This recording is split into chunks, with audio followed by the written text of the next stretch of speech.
Okay, I should be available now. I'm sorry about that. I forgot to set. So the way I have it set is I have Pulse Audio working in the background for the audio that is like background noise audio, and then I have jack for my own voice and stuff like that. There's like a whole bunch of different systems working together. It was kind of a pain to set up initially. Took me a very long time, but it's all working now. Yeah, so what was I going to say? Yes, I was going to say that today is going to be a bit of a short stream because I didn't have enough time to study last night. By that I mean, I think I did have enough time, but I didn't get as far as I wanted to. So like, I went home at like, 5:36, something like that. Got home, ate some dinner really quick, and then spent the rest of the night trying to study the canonical Huffman stuff, but it just wasn't quite enough time to get everything I wanted to get done. So today the plan is just get as far as we can with the old implementation, get that implementation working with some new methods to make it a little bit simpler, a little bit easier to understand for people of different languages, and kind of get that code up and ready to put in the algorithm archive.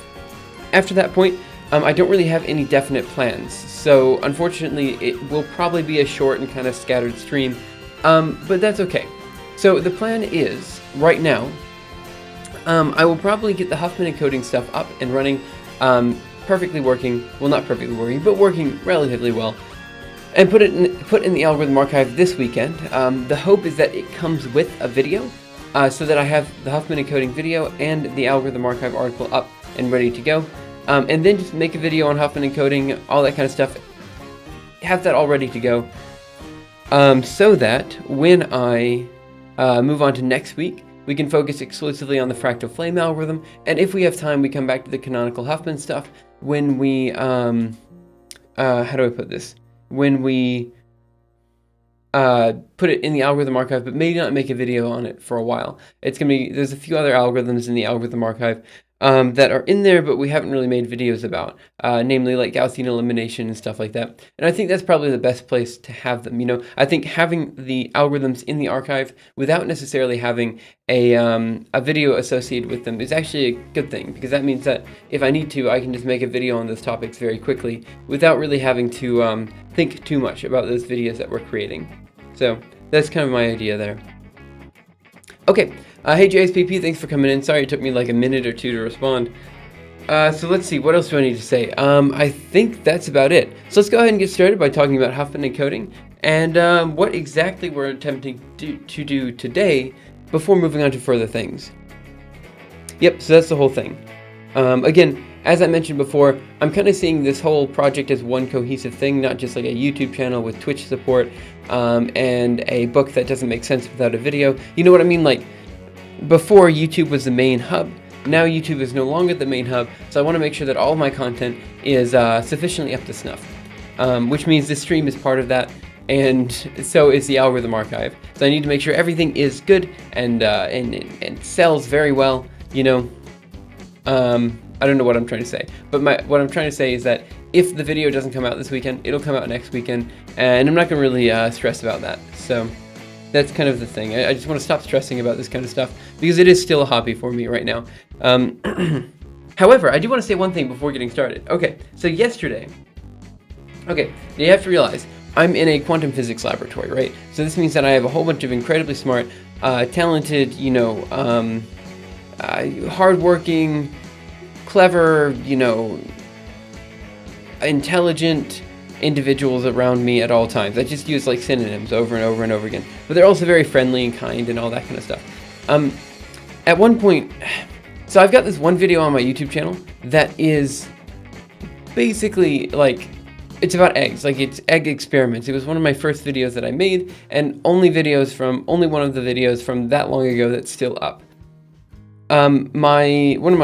One of the postdocs in my lab really wanted me to put the video back up, so I did, and then he spread the video around the lab. I wasn't a big fan of that, but one of the people who watched the videos actually switched to look at the other videos I had up, one of which was the 4-dimensional videos, and she actually came to me and was like, hey, I'm actually having trouble with this in my research. I was like, oh, that's kind of cool. And so, I don't know, it ended up being one of those things that, because of the YouTube channel, I was able to help someone out. And also the skill pills that we teach. So these are like small kind of intensive courses on specific topics.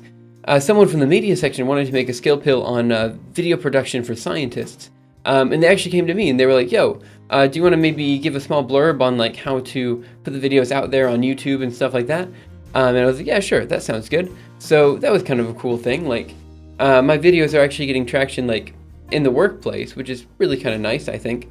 And then also I got an email yesterday from someone specifically asking about the algorithm archive, and I was like, yo, that's really cool. You know, it's been a while since I got an email or anything really about the algorithm archive.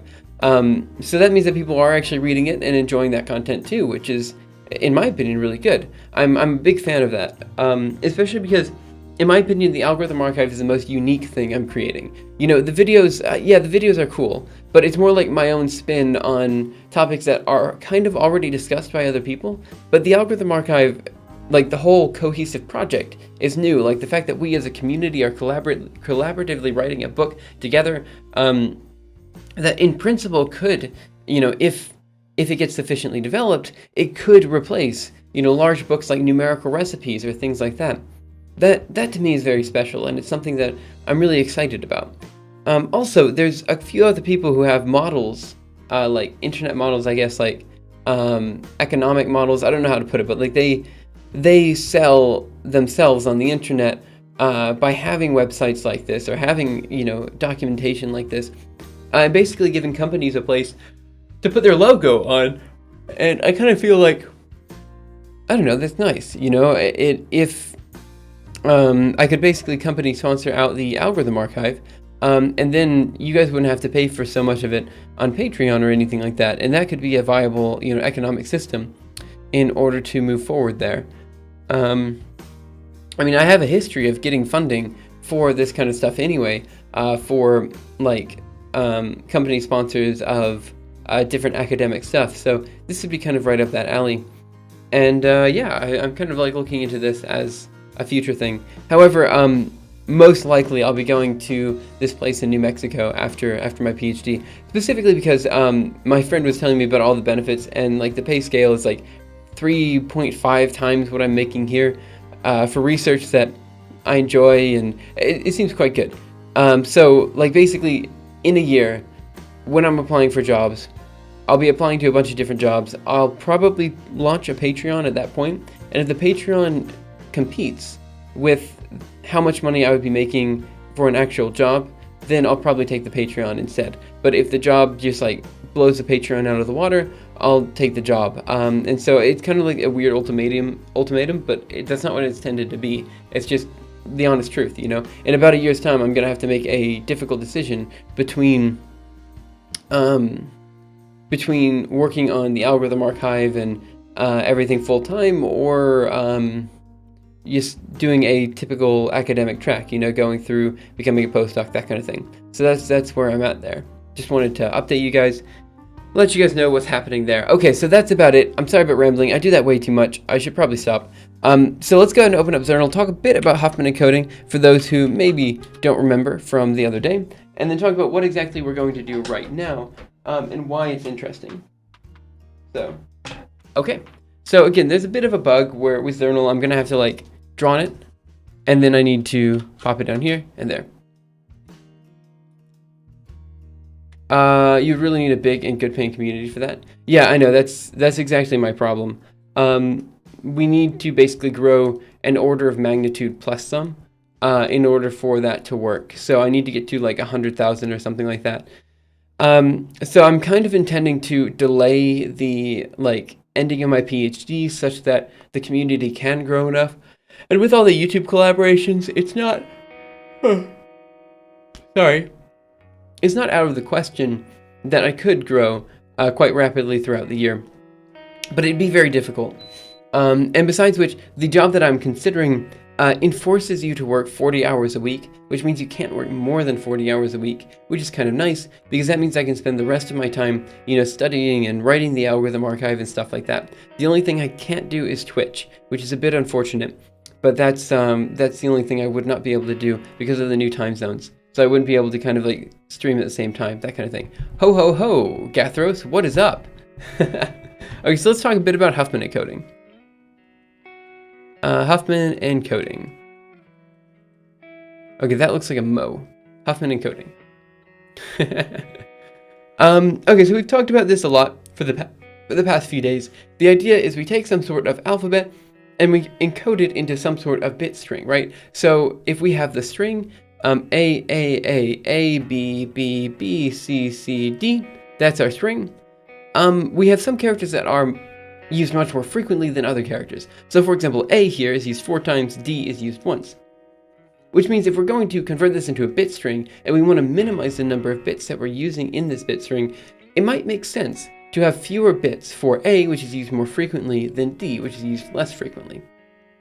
And so this means that if we're going to create the appropriate bit string, the appropriate encoding for this, if we're going to create a book of code words for this system, we probably want to list it like so. So we'll say A is used with the frequency of 0.4, B is used with the frequency of 0.3, C is used with the frequency of 0.2, and D is used with the frequency of 0.1.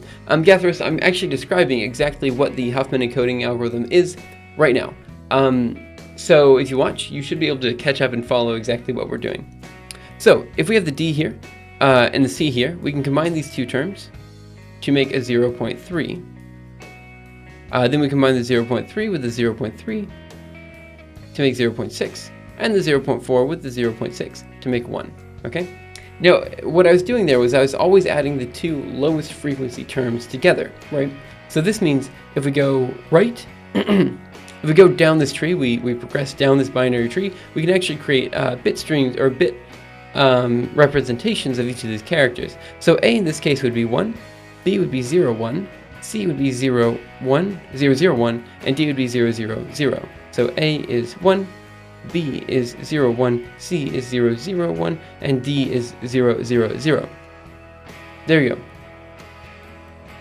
I haven't been on for that past streams. What have you done? I've tried to make it in C, but it's a nightmare. So many seg faults in containers. Yeah, are you talking about Huffman encoding?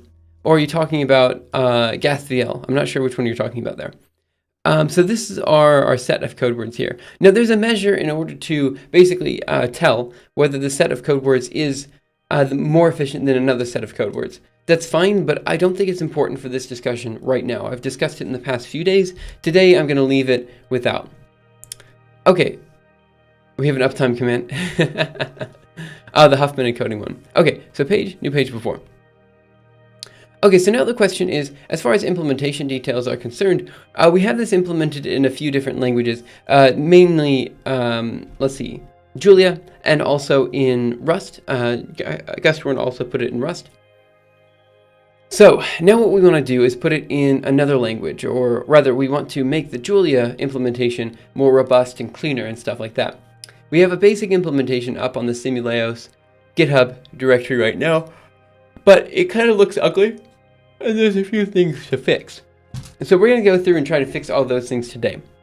Now, one thing I did want to try, again, was I wanted to try to talk about a new type of Huffman encoding called canonical Huffman encoding.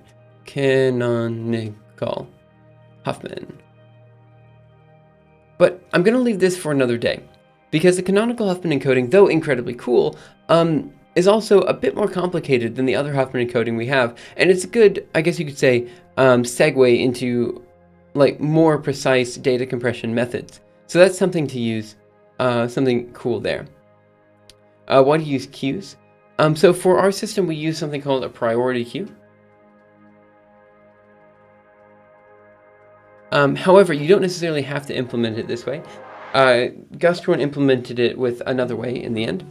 But with the priority queue, basically the idea is that if we have, so like what we said before, we have all these nodes, 1, 2, 3, 4 nodes, right, in the end. And the idea is that we always add the lowest 2 nodes. So if we use a priority queue, every time we put a new node into the queue, the node will automatically be sorted based on its weight, based on its frequency, or the value. You know what I mean?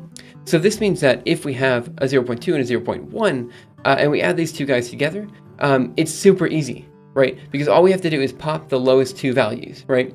So this means that if we just pop twice from the queue, we'll always get the 2 lowest values, and then we just add those together and put it back in the queue, and then add those 2 lowest 2 values, which will be the 0.3 and 0.3, and put those back together. And then we put the 0.6 and 0.4 together.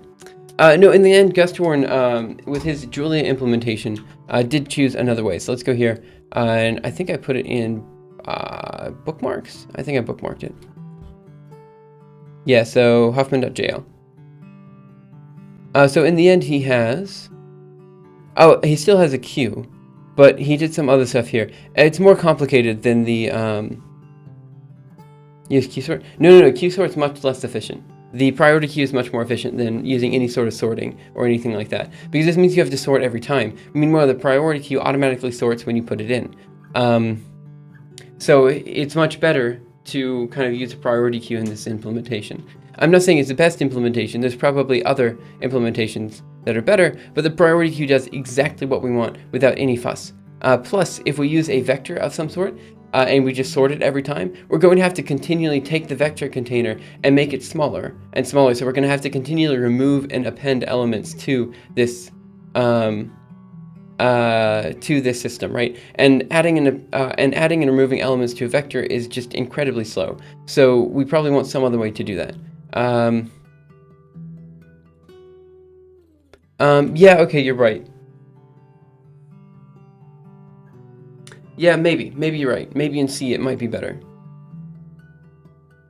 Okay, you're right. I'll let you do what you need to do there, and we'll kind of work with that implementation anyway, right? Because we'll get it on GitHub and we can talk about it then. Because you're right, I forget that C's kind of, it's got a few tools to work with. Okay, so let's go over here. We have a couple things that we need to do today, and a few things that I want to talk about. Gethro, since you haven't been here for the past week or so, when we were talking about Huffman Encoding, which I thought you had been here, but since you said you've missed the past few streams, let me just go ahead and cd into projects, Simuleos and Huffman, and show you a quick visualization of what's happening. CD projects, Simuleos and Huffman, and let's go ahead and do the last Mirage. I'm pretty sure it's the right one. I think. Here we are. So this is the Huffman encoding of, let me think. This is the Huffman encoding of Jack and Jill went up the hill to fetch a pail of water. Jack fell down and broke his crown, and Jill came coming after. The space, in this case, is the most used character, so it's all the way up there on the top of the tree. All the other characters are used down here, and basically we just progressively add the least used characters together until eventually we have an entire tree created. Then we just go progressively through the tree. Every time we go left, we add a 0. Every time we go right, we add a 1. And then we just create the bit strings for each element. And that's how it works. It's not particularly complicated, but it is, you know, a little bit harder to implement in code than it looks like. And again, guys, as I mentioned at the start of the stream, today is going to be a little bit short, just because I don't have as much planned. And I'd rather not go off script here. I mean, I don't technically have a script, but I have like a set of goals that I wanted to try to implement. And I'd rather just stick to that set of goals instead of moving on to something else. So this is kind of the idea there. My hope is that the Huffman encoding video can also be put out this weekend, but I think I'm going to spend some time tonight writing the script. Tomorrow I will spend the time doing the voice recording, the editing, and all that kind of stuff. Luckily, with the editing and stuff, it doesn't actually take that long. So I'm going to see if I have, it won't take that long because I have the visualizations already made, and it should work pretty well for a bunch of different Huffman trees. So that's pretty cool. Let me think. What else do I want to say? The other thing, no, I'm not going to do an Arch install speed run. I kind of wish I could though. There's a bunch of other things I kind of wish I could do. Let me think, what else do I want to say? The other thing I was going to say was that, oh, yeah, I think I can get it all done this weekend, but if I can't get it out by Sunday, my time, I'm just going to leave it till the next week, you know? That way I can kind of catch up for the next algorithm. Now, as far as the next algorithm is concerned, there are 3 different collaborations I have coming up, all with people who, I don't know if I told this to you guys or not, but basically I asked to collaborate with a whole bunch of people who were of my level, maybe slightly above or slightly below, and all of them now are just like more popular than I am on YouTube by like a good number, you know? So like, one of them had half my number of subscribers, and I contacted them, and now they have like 1.5 times my number of subscribers. Another one had like around my level, slightly less, and now they have like double my subscribers. And then another person had 15,000 subscribers, and now they have like 60,000. And it's like, geez, what did you guys do such to, you know, like improve so rapidly? You know, I don't know what they did, but it's okay. It is what it is. This is, of course, one of those slow-growing projects, so it's fine. I just find it kind of funny that all of a sudden these guys are just like super popular, and I'm like, man, what am I doing? Like, I'm doing something wrong, clearly. No, it's just that I haven't been able to publish consistently. That's actually, I know that's the problem. The fact that I haven't been able to put consistent videos out. If I could somehow put a video out a week, that would be ideal, but I don't know if I can. So anyway, with these collaborations, the 3 collaborations, one is on Hacken's algorithm, which is an unknotting algorithm. That's the one I'm most looking forward to because it's super cool mathematically. Another one is on the Mercing Twister, maybe also talking about diehard tests, but he's doing another type of random number generator, which I think both of those random number generators will be put into the algorithm archive. And then another one is on the fractal flame algorithm. So that's how it is. The uploaded videos. Yeah, that is true. Like, I'm very, very bad at uploading videos. Yeah, to be fair, I was gone for basically 2 weeks. So that's how it is. 911, there's a fire. Yep. Look at that burn. Okay, so I'm going to go ahead and go into VI Huffman.jl. And here's the thing. I screwed up this Huffman encoding scheme pretty badly yesterday. So my hope is to find some way to fix it. Because I did something and it's just not working. So here's what I'm going to do. I'm going to go ahead and cp Huffman.jl into Huffman _2.jl. And I'm going to slowly but surely take Huffman and move it into Huffman 2. So basically the idea was, here, I'll show you exactly what the idea is. So let's go ahead and get, what am I going to do? It's going to be get, checkout Huffman.jl. Okay, so let's go into vi Huffman.jl here, and let's go into vi Huffman2.jl. Okay, so the way I had it implemented originally yesterday was I had some sort of abstract type, which was a binary tree. Now the thing is, when I did this, there were a couple implementations that could have been done better, and the thing is, my abstract binary type is working, but when I tried to move it to leaves and branches, it wasn't working anymore. So I've got to figure out exactly what the problem is there. So I'm going to do what I can to move from one to another. What is your terminal? 1 second. Oh, what's your terminal? I'm using the Sakura terminal. I guess SAQRA. It's a fast terminal that has all of the appropriate, I guess you could say, I don't know, it works the way I want it to. There's also terminology. That's another one I use, specifically because I don't use this one very frequently. It's a very fancy new one. But this one, I have a command in here called I choose you, and you can actually choose which Pokemon you want. So if I choose like 200, I get Mischievous. If I say Pikachu, I get Pikachu. If I choose, say, like, I don't know, Sylveon, I get Sylveon. It's super cool. Like, it's just one of those things. I kind of liked it. I downloaded it, so now I have this capability on my terminal. Another really cool terminal that I can use. Your terminal does not show you PWD in the name section. Yeah, it does. Project Simuleos Huffman. Project Simuleos Huffman. Up here, it's just in the home directory, so that's fine. It does. It's just maybe a little bit hard to see with the resolution that you guys are working with. There's also another cool command called PonySay. It's really cool. Do I have it? Oh, do I have it installed? Tell me I have it installed. PonySay. Great. Hi. It creates a My Little Pony character that says hi, or whatever you want it to say. It's really cool. This is the epitome of my I guess you could say My Little Pony fandom.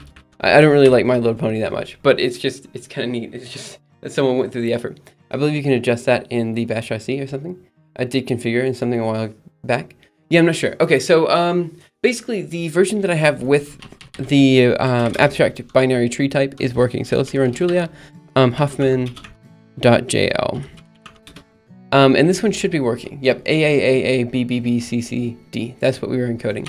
So now what I want to do is slowly but surely change this guy into the other code and see at what point it breaks. Because for some reason, the other code that I was working with yesterday with slightly, I guess you could say, more generic coding practices was not was not working the way I anticipated it to. So let me look for string. Here. There. Let's see, next. Okay, good. So now this should still be working. JuliaHuffman.jl. And it is. Good. So now let's go ahead and try to implement the 2 different types and go from there. Mr. 90, what's up? What programming language are you using? I recently started to learn programming in Python. This programming language is called Julia. So it is kind of a new language in that it is new language, definitely. However, it's supposed to write something like Python, but run something like C. So in terms of speed and performance, it's closer to the speed of C or in Fortran and stuff like that, but it is still much easier to read and write than those languages. Also, I apologize. Today, I'm just not able to form a cohesive sentence, like whatever it is, or coherent sentence. Like what I'm trying to say is this, and what I'm actually saying is like, you know, somehow a segmented version of what I'm trying to say. You know what I'm saying? Oh my gosh, I don't know what I'm saying. I just can't, nothing is coming out correctly today. I'm very sorry, just like my thoughts are not being formed. I'm gonna get some water, and hopefully water will re-energize my brain and like help me think more cleanly.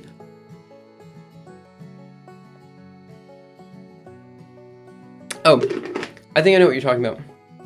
Gathros, you're talking about how this specifically says Huffman, but it doesn't say anything else. That's because if you go into your .bash.rc file, which I think I can show, I have it set here. So I set it so that it has my PS1. I don't actually know what PS1 stands for, but I know if you set this equal to user at, I think this is home, and then you print the final working directory. I actually have this set to do it that way, because that's the idea there. Come out of the closet, James? Wait, come on, dog. So that's what we have there. You can actually set it to be whatever you want it to be. I personally prefer the this method here because it's a little bit cleaner than like what's shown on Ubuntu or something like that. Yeah, the PS1. You also did the same thing I did, except yours is also colored apparently. Okay, so let's go here, and let's go through one bit at a time.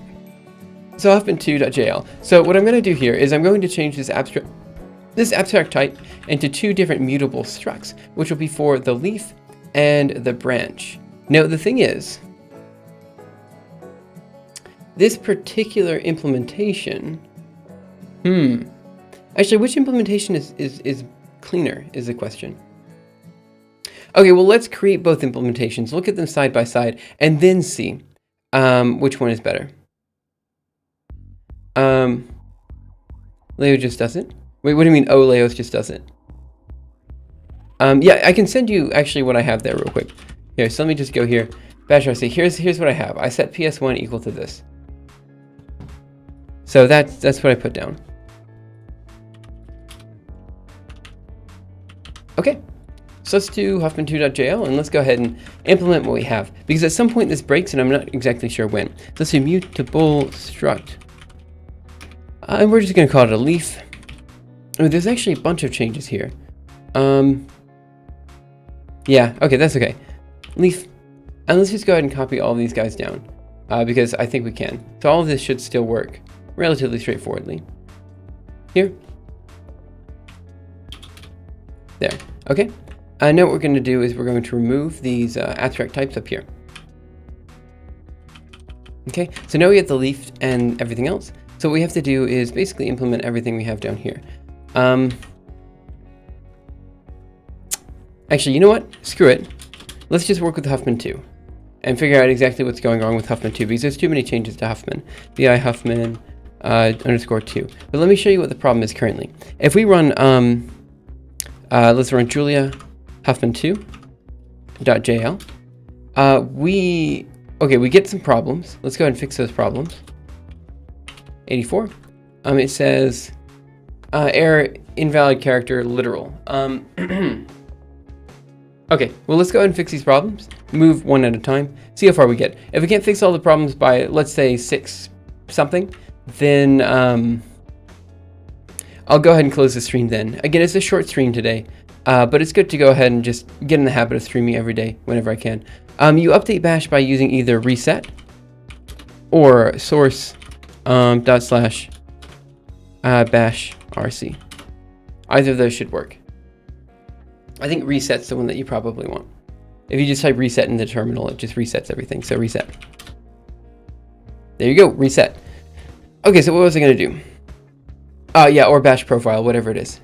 Okay, so let's see, what is the problem here? It says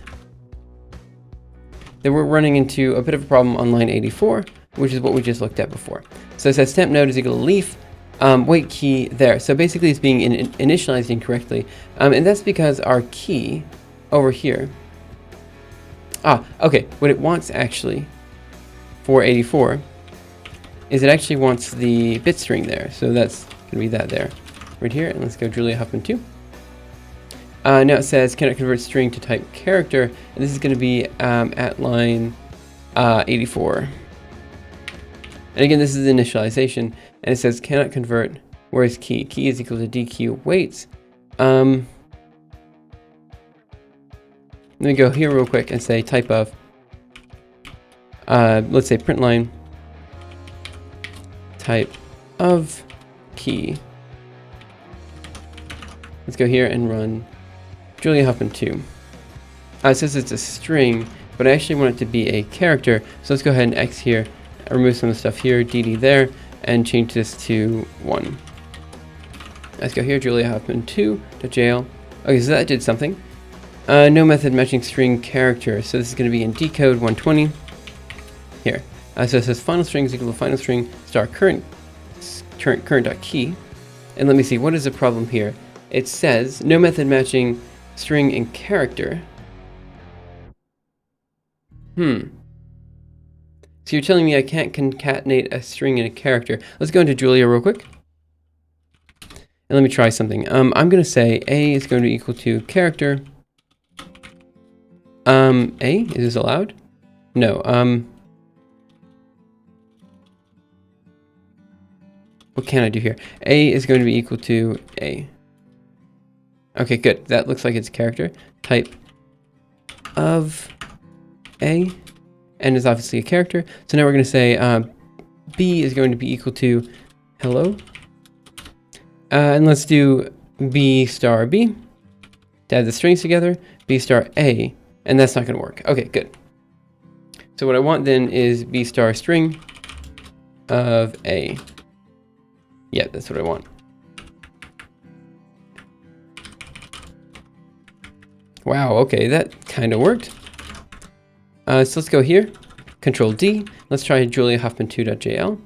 Okay, so here's the problem. We do have this working correctly. However, it's not decoding correctly. Like, the code compiles and it runs, but it's not getting the correct encoding or decoding scheme, because it should be, the final string should be 4 A's, 3 B's, 2 C's, and 1 D, but we're getting AA, BA, CC, which is not right. Let me see, what did you get? Oh, yeah, I don't know what you did. I'm sorry. You can probably just remove that line entirely. The problem is, I think if you're using Ubuntu, there's already a large bash RC file to parse, and I think that large RC file already has maybe the PS1 set somewhere. I'm not sure. I just remember I was looking at the bash RC file for the for my Ubuntu distribution, and there was already some stuff in there that I didn't really know how to fix. So, also if you took, oh hey CSK. By the way, I totally missed you. I apologize for that. But if you're using JSPPs, his might be slightly different than mine, and it looks like you are. Wait, I don't really know. No, it looks like you're trying to use mine, but for some reason it's screwing up. Yeah, I'm not sure. I would say that one file overrides the other, but I'm not sure. No worries. Okay, so let's see exactly what the problem is. I would say, is the problem in the encoding or the decoding? Let me think. So let's go ahead and run Julia Huffman, just huffman.jl, and let's see if there's a difference in the bit strings. The bit strings are the same, which means we're encoding correctly, we're just decoding incorrectly. So let's see if we can figure out why we're decoding incorrectly, and let's see if we can figure out how to fix this. So the dictionary for the encoding is correct, which is good. That's really good. So now let's take a look at the decoding scheme. and figure out what the problem is there. Oh, man, I'm sorry. I am so tired today. Oh, by the way, guys, I hope you're having a fantastic day. Whatever time it happens to be your time. Feel free to let me know how your day went, like if anything cool happened or anything like that. Get the chat going, talk about some things. I really don't mind being sidetracked today because I don't have as much planned. So I might end up just kind of rambling a bit again a little bit later on. I don't know why, but it happens more frequently than I would like. Okay. Again, as I mentioned, the stream might end a little bit early, so just gonna keep on mentioning that so you guys don't feel bad if I leave you guys like super early today. The only thing I have planned is basically getting this second Huffman encoding working and then figuring out which one is better. So we'll take a look at the two of them, talk about their strengths and weaknesses, and figure out which one is a cleaner implementation, specifically so that when we put it on the algorithm archive, along with the Rust implementation by Gustorn, which is already up and ready to go, and also the C# implementation by JSPP, I think that one's already working. Correct me if I'm wrong there, but I think you had the C# version working. Then we go from there. Okay, so for the decoding, we have current, which is a Huffman tree. We have a final string, which is going to be the final bit string. Then we say for I in the bit string that we're reading in, if is branch current. Okay, I see what you're doing. So what we're doing is we're setting the current node that we're on to be the Huffman tree node, so the starting of the Huffman tree node. We then go through the bit string and we say if, I'm sorry, Gathros. We say if we're on a branch and I is equal to 0, we go to the left. If we're on a branch and I is equal to 1, we go to the right. Okay, that sounds fine. Then we say otherwise, which means we're not on a branch, we say the final string is going to be a concatenation of the string times the current key. Yep, that seems okay. And then we say current is equal to Huffman tree, which goes back up to the start. It did some weird things, but I can get it working. When do you plan on releasing everything?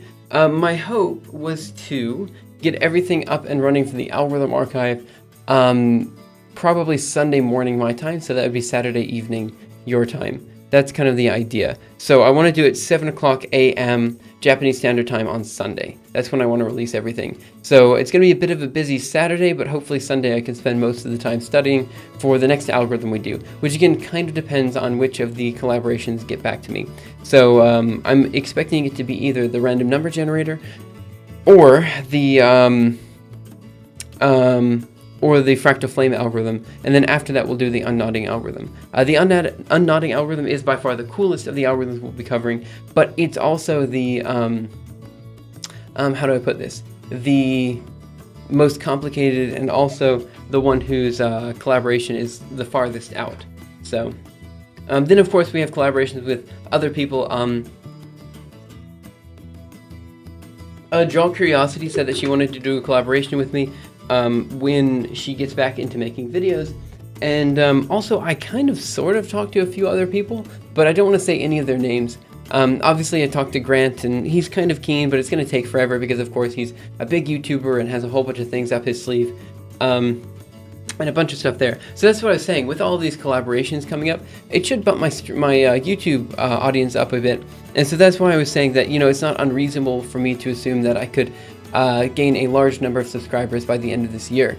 So that's what I was saying before. Like, it all kind of works cohesively together if all these collaborations go well. So that's kind of the thing. I want the collaborations to go very well. And honestly, I like collaborations. I like working with other people because the video making process is the one that I don't like the most. Like, of all the things that I'm doing, the video making process is the hardest part. So if I can collaborate with people and maybe they can help a bit and I can help them a bit, I think that's okay. I think that's ideal. Okay, so right now I'm not seeing exactly what the problem is with this decoding function. We have current Huffman tree. Let's take a look at what we have over here. So let's look at Huffman.jo and let's see if there's a difference here. So let's pop down here to decode. And we say decode is equal to Huffman tree. We say the final string is equal to just a blank string. We say for I in bit string. So we're going through each of the strings. We say if I equals 0, we go to the left, and if I equals 1, we go to the right. We say if the type of current.left is equal to an empty, and the type of current.right is equal to an empty, we say final string equals final string concatenated with the current.key. Now I think that's okay. Now we say current is equal to Huffman tree. It looks to me like they're both the same. So what I want to do, we know we're going through the same bit string. What do I need to do here? Do I just need to output some stuff? Let's output some stuff. Let's say print line going left.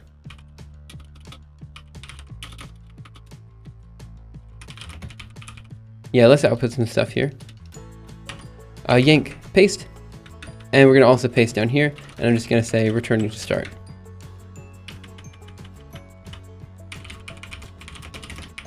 And then up here, I'm going to output I. I. Okay, now I'm going to do the same thing over here. And we're just going to run them side by side and hope that there's a difference between the two. So we can figure out where one breaks and one doesn't. I'm not guaranteeing this is the easiest way to do it, but I am saying that this is the only way I can kind of think of to do it right now. Just comparing the two, one that is working and one that is not working. Let's do another one down here. And finally one down here.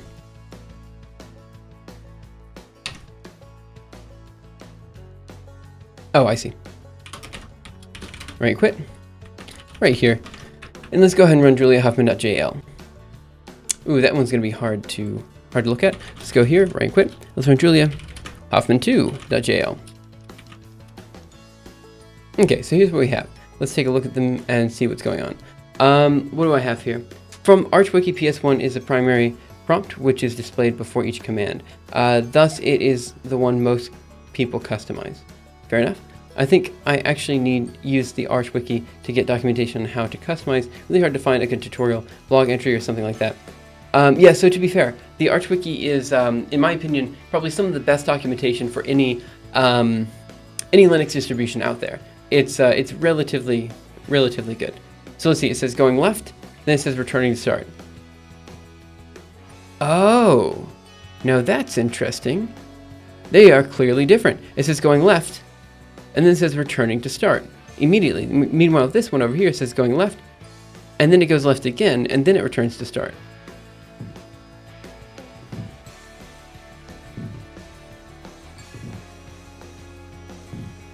And this is because going left, oh, there's a whole bunch of A's, so it should be going left, returning to start. That's correct, but this one goes left again. So let's take a look and see what's happening there. G down here, and let's go VI Huffman. I see exactly what's happening here. Okay, I have an idea. So if it's a branch, we go left, and if it's not a branch, we go right. But see, then we change what current is, and we'll say if current is now a leaf node, then we go back to the start. And that's important that it happens on the same.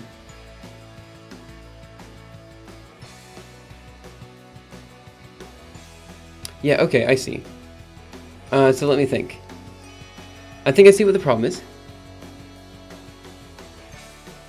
The problem is that we go left. Okay. I have to think real quick. I have to kind of...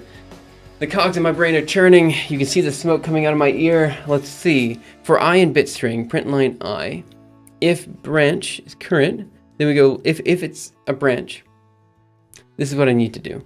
I need to do the following.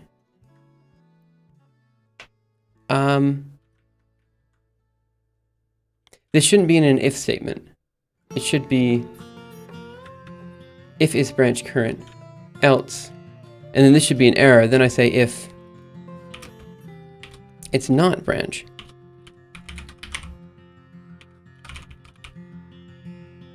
Should be two separate statements.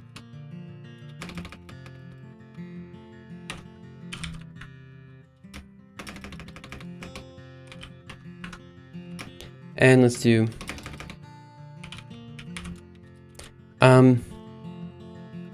found leaf node while traversing, decoding.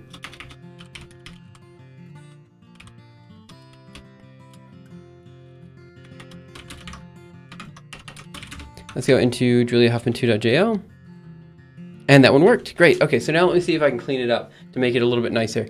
And also remove all of the print statements over here. In both of them, actually. So we're going to remove this guy, that guy, and this guy. And right quit. And let's go back over here, G there. And let's see what we have. And then we'll work on some other stuff. So now the decoding is definitely working. So let's go ahead and remove this print, that print, that print, and that print there. So what I want to do is remove this guy, and this guy, and this guy, and this guy, and do... Okay, so basically here's what we're doing. We're traversing the tree, and if we find a leaf node, we just concatenate to the string that we have. Now, let's go up and fix the encoding, because the encoding is incorrect. So what we have here is we have a recursive method to create the code book. Now, this is working. The recursive method is working. But what I wanted to try is to do this with a stack instead of with the recursive method that we have here. Now, it ultimately doesn't matter because we're performing a depth-first search either way, and we can do that with a stack or we can do that recursively. It doesn't really matter. So what I want to do is try to figure out how to do this with a stack, because I think the method that I had written down should work. And it also allows us to... Well, actually, no, this is up to you guys. I got a question for you guys. How many people are watching? Do we even have enough to do this? Yeah, we have enough people. So I've got a question for you guys. Depth first search. Does it make sense? Does it make more sense to do depth first search recursively or with a stack? Which one makes more sense? It doesn't really matter so much in my opinion. So this one's kind of up to you guys. Do you guys think the stack is more standard, or do you think the or do you guys think that the recursion is more standard? And again, if you guys don't know what I'm talking about, there is an article in the algorithm archive for it right now. So we got an algorithm archive here, and we do where is it? Read. Oh, I need to sign in because it's saying recursive.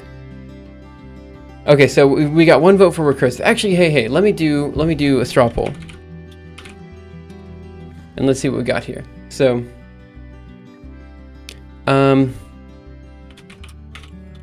which is a better DFS? We're going to say stack. Then we're going to say recursive, and then we're going to say no clue. What is DFS? And we're going to create that poll. I'm going to put it on this guy over here, and we'll see what happens. But if you get it working, sure. Why not recursive? Okay, I mean, the recursive one is working. I mean, I'm just checking to see. So the stack, though, okay, so here's the thing. Most people would prefer to use a stack when compared to the recursive method for a few different reasons. One, the stack turns it into an iterative solution, and most people avoid recursion whenever possible. And the reason is simply because recursion is, again, hard to debug. It also is slower usually than an iterative solution, because the recursive function call means that you're constantly calling the function call again and again and again and again, which means that you're kind of sending data around in this weird way, you know. It's also, there's a bit of latency in calling a function. Meanwhile, if you have a stack, all you have to do is pop the top of the stack and go from there. So let me think. So usually the iterative method is more favored. Let me also see what Gustorn did here for the Rust implementation. So let's do bookmarks, and let's scroll down to the bottom here of Huffman.rs. And let's see, Huffman tree, partial equation, partial ordering. Ooh, okay, this is Huffman tree. I cannot quite read this. Decode DFS. So he's doing Huffman tree branch. So he's doing this recursively too. Okay, so it looks to me... Yellow, do people ever say that anymore? Let's see, what do we have? Results. Okay, so it looks to me like we have no clue. What is depth first search? That's 20%. And then we have a 50-50 split between stack and recursive. Dang it. So the thing is, the recursive method is actually working. We know the recursive method is working. Hey Hex, what's up? Thanks for coming in, man. Right now we have a bit of a poll up here. I'll go ahead and I'll put it up again. Let me know, what is more convenient for you? Doing a depth first search recursively or doing it with a stack? That's the question. What have you got? Sorry, I'm just trying to figure out the best way to implement it here, and it kind of depends. If Vagrant Gustorn is doing this, we might as well follow him. I agree, Gustorn has the recursive method down, and it is working. But again, the iterative solution is usually preferred by most developers. So this is kind of why I go back and forth. Hey man, chillin'. As far as the YOLO is concerned, my friend uses YOLO all the time. He's like, YOLO, you know, you only live once, which is why he's spending as much time as he can making sure his life is valuable for people around him, that type of thing. Like, it's the opposite of what YOLO usually means. Feels like I've missed a lot. You may have. I have no idea. You were here the other day, though. So, ooh, looks like the stack is winning. Okay, that's it. Stack won. He's a dev with years to his name. Yeah, so Gustorn, Gustorn usually is able to implement things much faster and more efficiently. So here's the thing. I'm going to spend some time trying to get the stack version working. The recursive method is currently working as it's set right now. So that's how it is. Simuleos just said YOLO. Yeah. Okay, iterative is a bit nicer to wrap the head around sometimes. Yeah, it depends. I think for naturally recursive data structures like trees, I think that the recursive method is actually a little bit easier to understand in this case than, for example, a stack. However, once you understand how the stack works, it makes a lot of sense. So, and it is, like you said before, easier to debug. However, again, as I said, we have the recursive method working, so let's try to get the iterative method working. If we can't get the iterative method working, then stick with the recursive and don't worry about it. And I'll spend the next maybe 15 to 20 minutes trying to get the iterative stack method working. And then we can talk about which of the two methods that we have works better between the for the type systems and stuff like that. So we'll compare and contrast the two different code bases, and we'll ask which one is cleaner to put in the algorithm archive in the end. And actually, guys, I'm a fan of this type of stream where we have like two different codes. We check to see which one's efficient, which one's not. I like that. I think it's kind of cool. So what I'm going to do now is I'm going to go ahead and comment out the guy in here. In the CPU's head, to be fair, the stack is more efficient than using the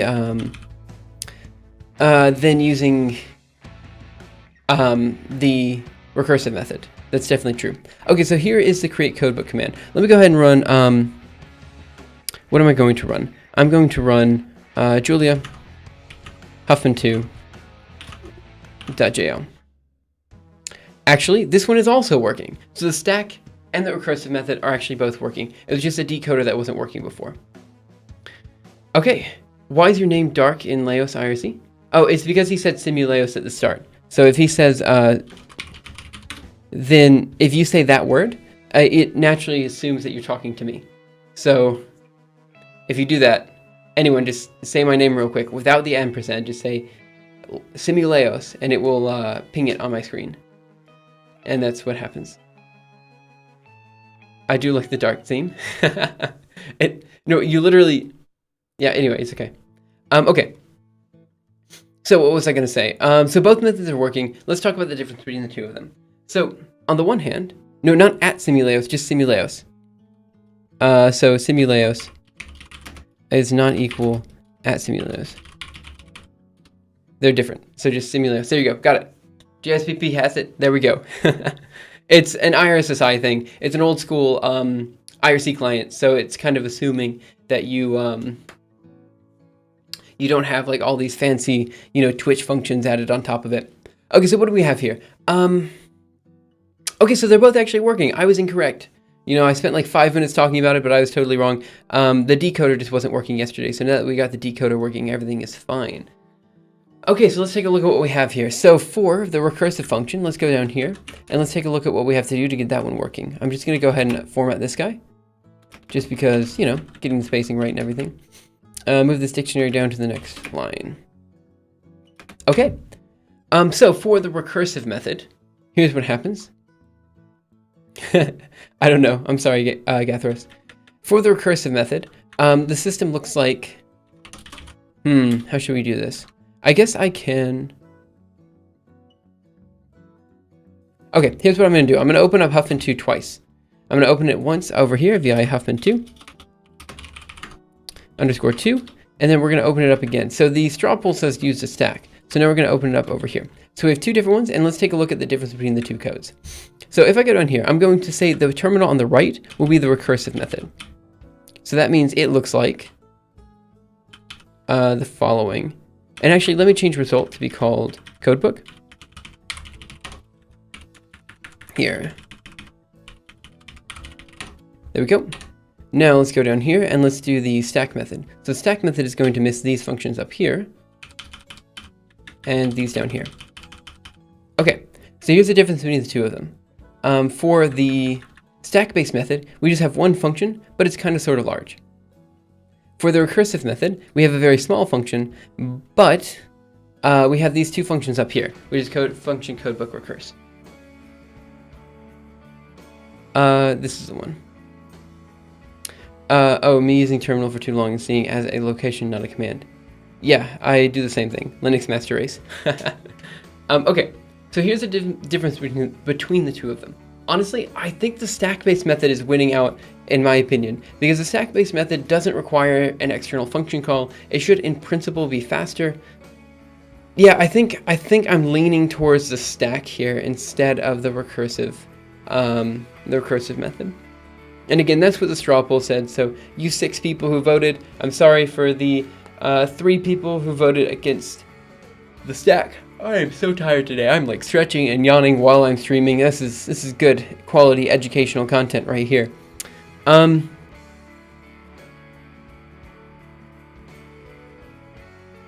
Yeah, okay. However, push code 0. Codebook recurse. Yeah, okay. I'm a fan of the stack-based method. I think that one's a little bit cleaner. But I'll leave a I will leave a note up here and say that this will search through a tree with depth first search. I'm just going to say depth first search. Search through the tree to create bit strings for each character.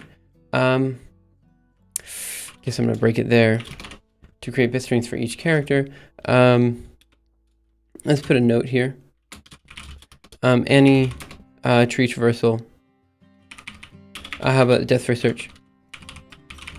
Search method will work. Okay, there we go. Just test with a really large data set. Look what performs better. Yeah, I could. But I think in the end, the stack-based method just, it will perform better in that case, I think, for most languages.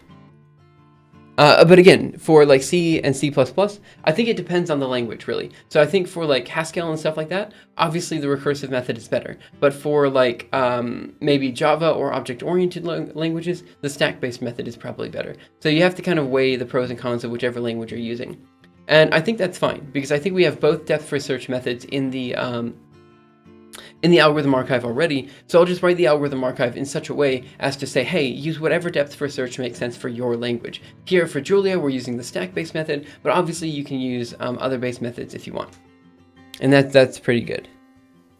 Okay, so now let's take a look at Huffman 1 versus Huffman 2. So on the right here, we're going to put Huffman.jl. And over here, we're going to put Huffman2.jl. Now the question is, which of these Huffman versions is better? And I don't really know the answer to that one. So what's the difference between the two of them? Dag freaking nabbit. I now remembered why the stack wasn't working correctly. Shoot. Okay, I remember why the stack wasn't working correctly. And I remember why... Okay, let's try something. The reason the stack wasn't working correctly is because of how I have... Shoot. I'm sorry. So let's go ahead and create bitstring. The immutable structs of leaf and branch up here have this bitstring here and a bitstring here. The problem is this bitstring is modified as we are traversing the tree and performing the encoding of the codebook. That's not great, because that means that we have to make the structs mutable, which basically means that we change the structs as they are, as the code is running during the runtime of the code. Now that's not great. So what I wanted to do is change the code such that we don't need to change the temp.bitstring, right? We just change the bitstring itself. So this is something I need to change. Ah, man, that is unfortunate. Okay, but it's okay. Let's just do this. Bitstring is equal to the following, just a blank string. And now what I'm going to do is comment these guys out, and then I'm just going to yank and paste and change this to bitstring is equal to whatever it was before, bitstring times 0, and same thing here. And we're just going to say bitstring is going to be equal to bitstring plus the 1 there. Okay. Should work. Open link. Oh, I must have missed that. What? No, that wasn't what I wanted. The gist you put yesterday. Yeah, I remember the gist pretty well. But that was with the recursive method. And people wanted to try doing the stack instead of the recursive method. So 1 second. Let me go here and let's say, I had this working yesterday. 1 second, let me think about it. Yeah, but it's recursive. So I wanted to try the stack-based method one last time before moving on to the next thing. So I asked, people voted for the stack instead of the recursive method. Plus, the stack at the time seemed cleaner, but this also just depends on languages and stuff like that. So let me see how this works. And if it doesn't work, it doesn't work. We go to the recursive method, because the recursive method was definitely working a second ago. And then I deleted it. So I need to get it working. So let's go here. So what are we going to do? We're going to say we add a 0 if we go left. We're going to add a right if we go the other way. So now what I want to say is bitstring is going to be equal to temp bitstring here. And all I want to do is say, what do I want to say actually? I guess I'm going to say bitstring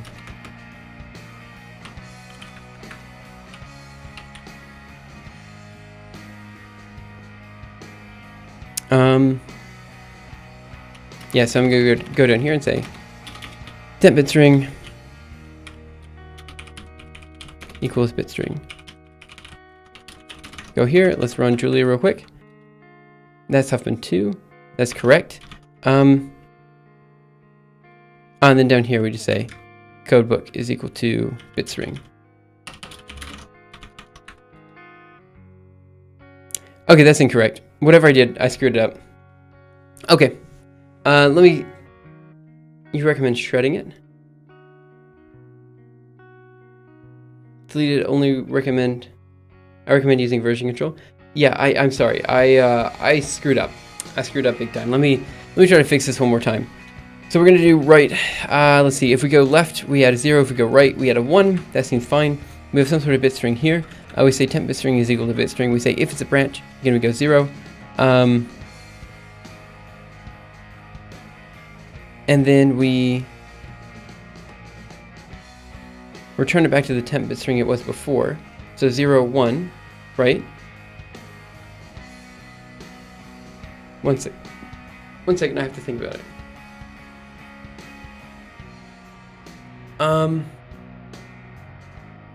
Yeah, so the reason you also need to maintain state that's recursive. Yeah, I agree with what you're saying, which is why I ended up doing it. Such that we had the mutable structs up here with the bit string there. I'm just trying to think real quick.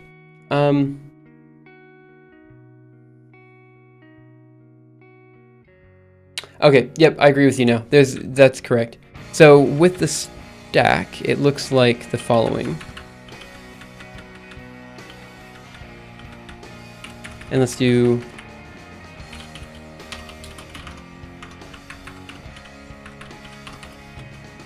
okay, so here's the working version of the stack. So Julia Huffman2.jl.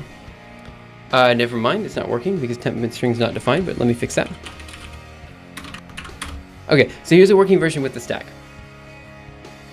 Like Gustron was saying, we have to kind of keep the bit string with each of these leaves here. So this means that the structs have to be mutable. With the recursive method that we had just a second ago, the structs don't need to be mutable. So yeah, I guess the recursive method is probably a little bit better.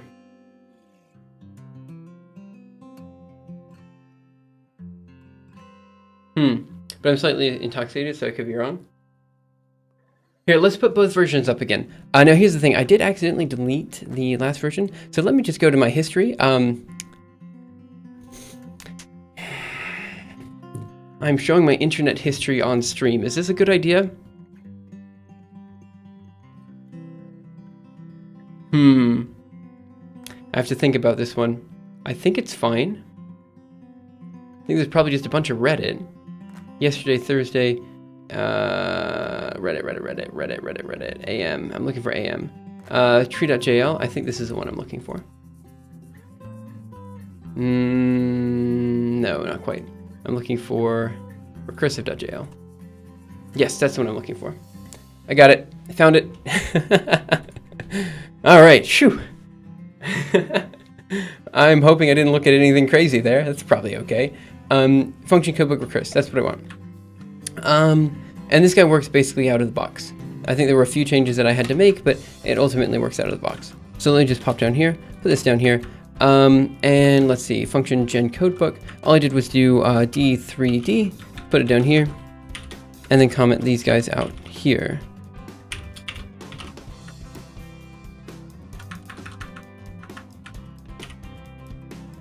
One second.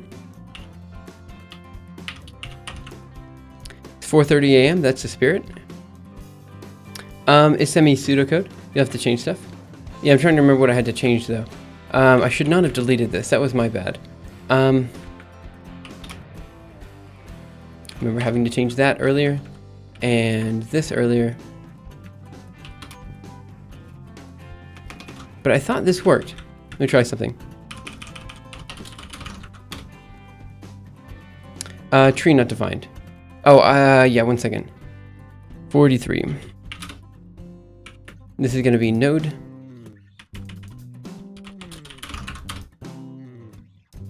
The next one is going to be 23. And dictionary here is going to be join code. What was that again? Join. One second. Leaf has no field character. Oh, that's because it's not, code is actually, key. Julia here. Okay, so that one's working. It's not working. Nope, everything is actually working as it's supposed to be now. So now I do, let me just go ahead and change notationally this to just codebook because of the way I have it set. Here, and change this to codebook. And this to codebook. Okay, done. From a vector and joins them to a string. Oh, I see. Cool, fair enough. Write this, go here, Julia Huffman 2. Okay, so this is working. The recursive method is working.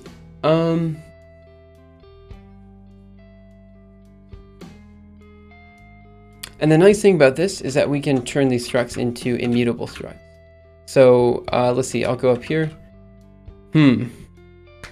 Okay, so between the two methods, let's look at them again. I'm going to put Huffman 2 here and there again, just like I did a second ago. So let me just look at this one. Oh, vi Huffman2.jl. Let's take a look at these two guys.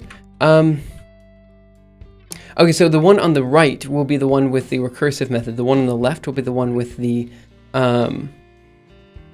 yeah, wait 1 second. Let me also do move Huffman 2 to Huffman 3, so I don't delete something I don't want. I know, I'm sorry about the naming conventions, guys. This is really stupid. Ah, dagnabbit. Not move, I wanted Huffman. 1 second, I got this.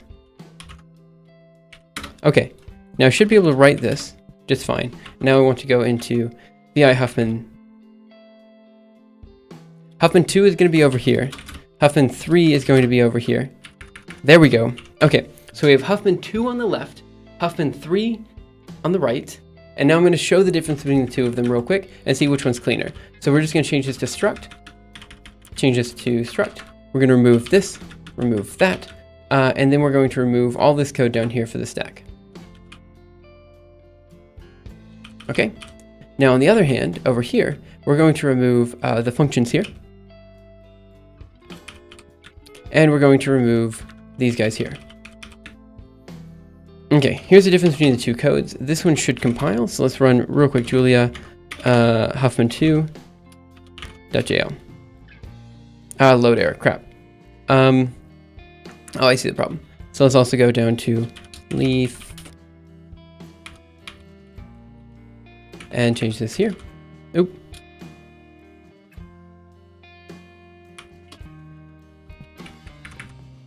One, two, three, four, and then we also have to change this down here. Check to make sure that works, and it does. Okay, so that's the difference between the two of them. Okay. Bad naming conventions. It should be Huffman 0 and Huffman 1. I want to say that James tries shred dev SDA1, but I don't think I can stop him in time. Wait, what? Okay, so here's the difference between the two of them. On the one on the right, we have the method with the stack, but it requires having mutable structs in which we carry a bit string through with our leaf and branch nodes. The one on the left requires us to have regular old structs. They're not mutable, so they're immutable. Yeah, that's the thing. I don't know. I mean, the recursive method...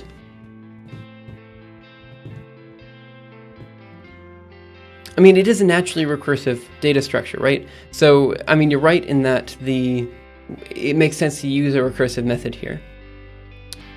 Dict left.key is equal to join. So over on the left, we have an overloaded function, which is codebook recurse. Basically, the idea is if we go to a branch, we do something different than if we go to a leaf. So here we have codebook recurse 1 and codebook recurse 2. And basically we just call this codebook recurse function here, and if we go to the branch, then all we do is we push basically 0, and we go to the left, or we push a 1 and we go to the right. Which is the same thing we have here. Temp left bit string is adding a 0, temp left bit string is adding a 1. Let me think. Counter hope. Linux shred command, using shred to overwrite a file to hide its contents and optionally delete it. I've actually never heard of this one before. I mean, you mentioned it, but... Huh. Okay, fair enough. Okay, let's see. Codebook recurse over here. Create codebook over here. I'm actually not sure which one's cleaner. I think I'm just going to leave both implementations as they are. And go from there. I mean, because the one on the left, I see its merits, and I definitely see the merits on the one on the right too. However, I don't like the fact that the one on the right has mutable structs. I don't like that at all. Meanwhile, the one on the left doesn't have mutable structs, and I kind of like immutable structs. To be fair, if you don't care about efficiency, then the branch version of the codebook recurse can be a lot cleaner. It's like RM, but remove the data from the drive. Yeah, fair enough. If you don't care about the efficiency,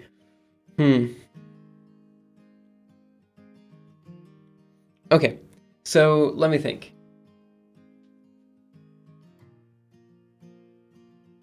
My question is the mutable struct, because the only way I can figure it out to do it with the stack is with the mutable struct. And I don't like the mutable struct. So I'm kind of keen to go for the recursive method because I don't like the mutable struct being in there. And yeah, you carry less data through. Yeah, okay. I'm kind of more of a fan of the left than the right.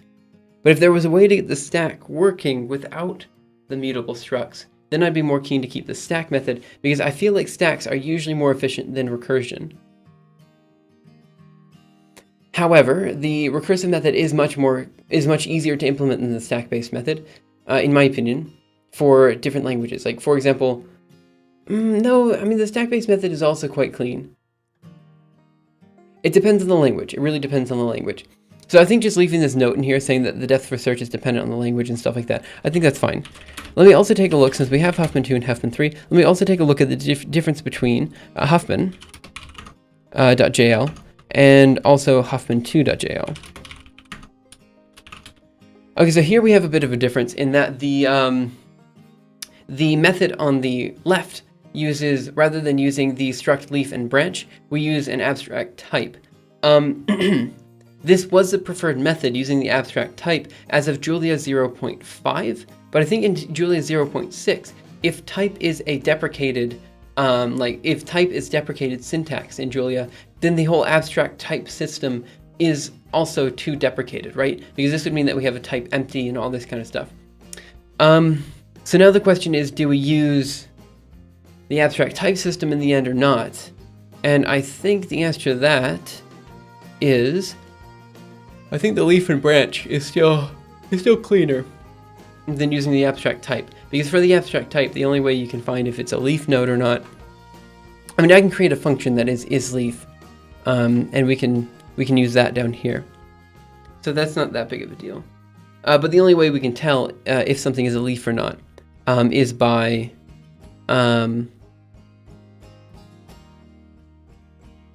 checking to see whether the left and right is empty. The nullable, we tried the nullable, and the nullable ended up being very complicated to implement. Codebook recurse. Let's see. So you're saying codebook recurse, leaf. This is how you had it. Yeah, I had trouble reading that at the start, but now I kind of get what you're saying. So let's see. Let's go to bookmarks, because I did bookmark this one. The Huffman.jl. And you're saying Huffman tree gen codebook. If we just put this in there, it should work. Let's try that. What do we have here? Create codebook in here. Codebook recurse.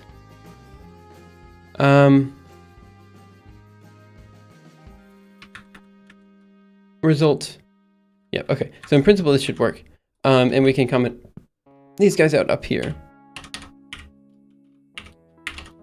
That and this down here. Yeah, I just had trouble reading it because I couldn't really tell that the you need to pass in instead of a vector of characters. One second. Gen codebook. Result dictionary.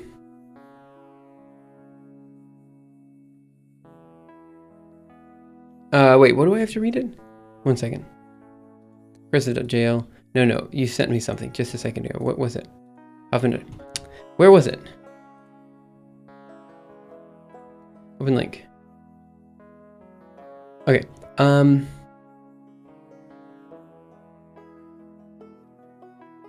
Second parameter in the code you have. Code string. Code string. One second.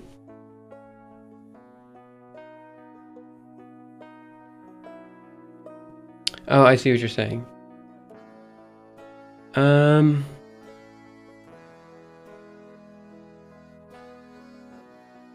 I see, okay. Vector of characters here. So instead we just read in, I see.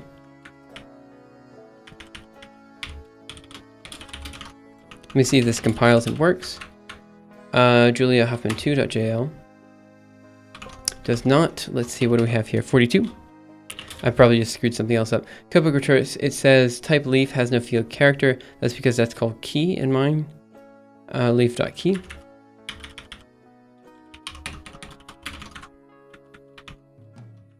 Yeah. Okay, so this one works. Yeah, so the first time I saw it, I did have trouble reading what that meant exactly.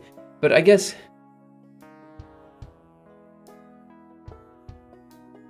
you're setting the function codebook recurse equal to dictionary leaf.key equals code. And you're setting codebook recurse, the other one, equal to codebook recurse. Yeah, okay, so you're setting functions inside of the function. You can move global codebook recurse. Yeah, well that's what you did over here, right? So we had codebook recurse. Yeah, that's exactly what this is, right? I mean, unless I'm reading this incorrectly. Let me also change this to...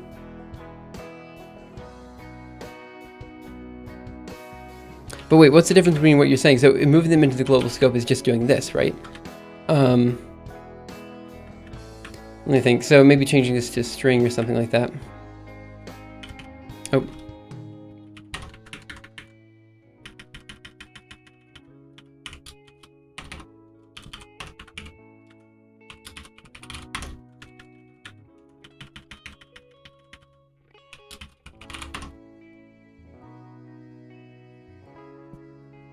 Oh, you're saying just do...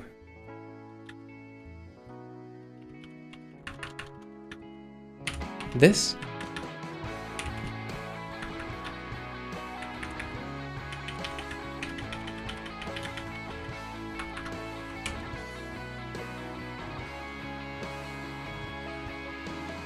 One second. No, push pop versions only allocatable a single string. The short versions allocate n. Wait. No, you can move it as is. No, push pop versions only allocate a single string.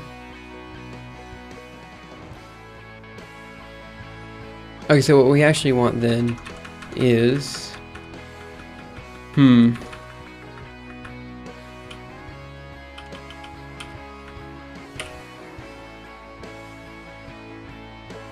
this guy. In... there.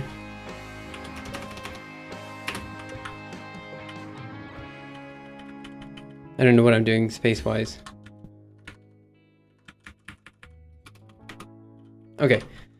Something like this. As I said, short versions if you don't care about efficiency.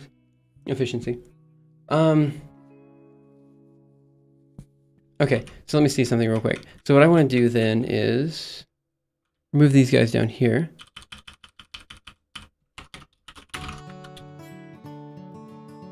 Okay, something like that. Oh, yeah, the comma.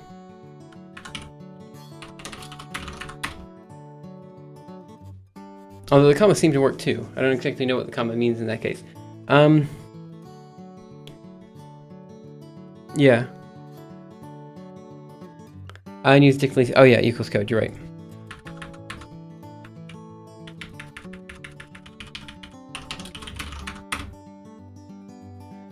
Okay, yeah, okay, that's pretty clean. So we have a codebook recurse that has an overloaded... Okay. Now let me take a look real quick.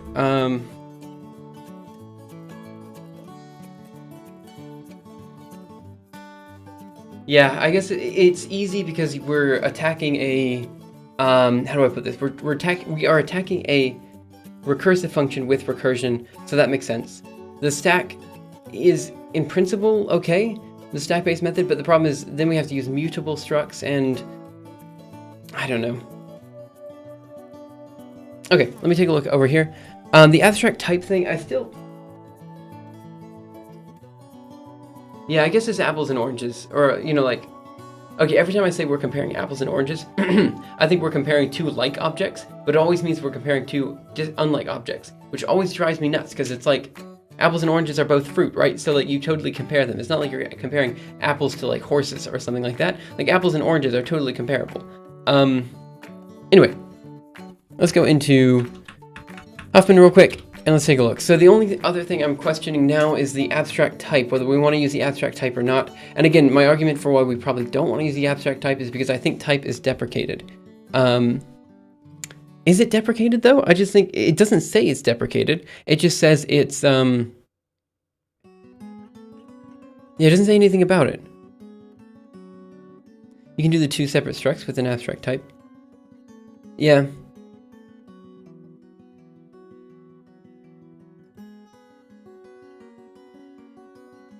Okay, fine. Maybe we're thinking about this too much. But I do kind of like figuring out... like which one's the more efficient and like, you know, cleanest implementation of different languages and stuff. Hey, Mr. 90, I have to go. Interesting stuff, but I honestly don't understand any of it. I'm sorry about that, man. If you had any questions or anything like that, you could ask at any point in time. Thanks again for coming in, and I'll see you next time. So let's see. The abstract type binary tree. See, this was the canonical way. Like, that was the way that I was kind of told to implement a binary tree, like way back in the day. But again, this was a few months ago, and I feel like Julia syntax has changed dramatically since then. I mean, we didn't really even have structs back then.